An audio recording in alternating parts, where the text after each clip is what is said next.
From the leaders in electrochemistry research instrumentation, you would expect software that elevates your research, a tool that easily allows you to collect data and quickly turn that data into answers with all the tools and techniques your diverse research demands. You'd expect the best. Allow me to introduce you to VersaStudio from Princeton Applied Research. This brief tutorial will be the first of a series designed to introduce you to the power and versatility of VersaStudio. We trust you will find this resource educational for those not yet familiar with the software, as well as useful for our many current customers looking to expand their utilization of the many tools available. So let's jump right in. Job number 1 is to create a new experiment. VersaStudio was designed to make getting started easy for the user.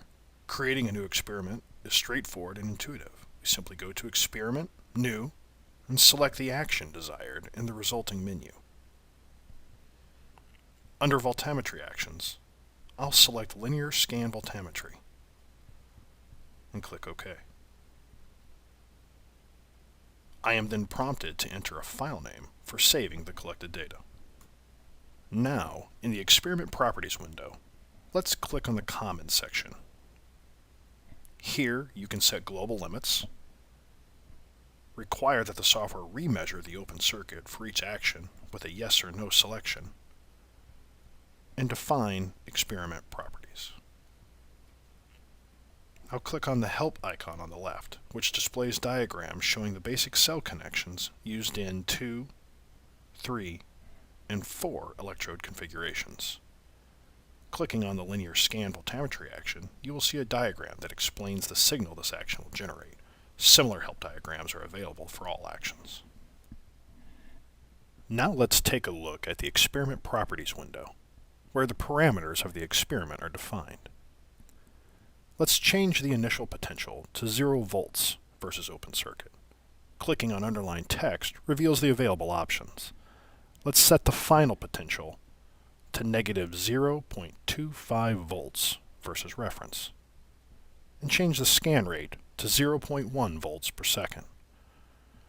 Finally, we can click on the Advanced icon on the left to see additional properties that can be modified.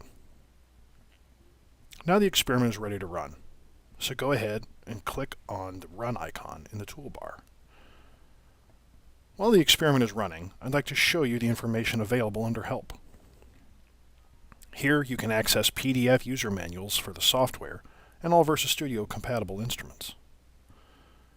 Under Help, there is also an option to check for latest updates, which will let you know if a new version of the software is available to download from our website.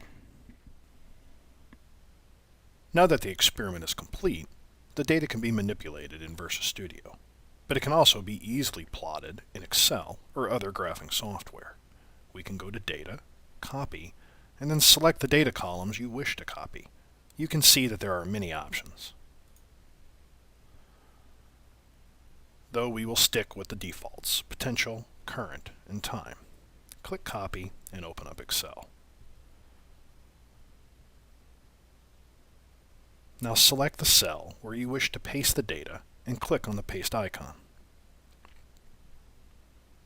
Another approach is to directly import any .par file into your preferred graphing software.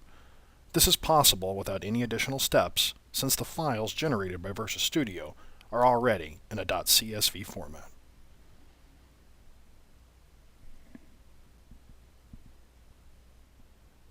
This concludes the first video in our VersaStudio series.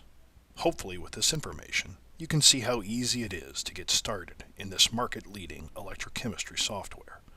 You should now be able to effectively create new experiments according to your research demands, manipulate your data as required, and even export your data to your software of choice. We appreciate you taking the time to view this video and trust you found the information provided valuable.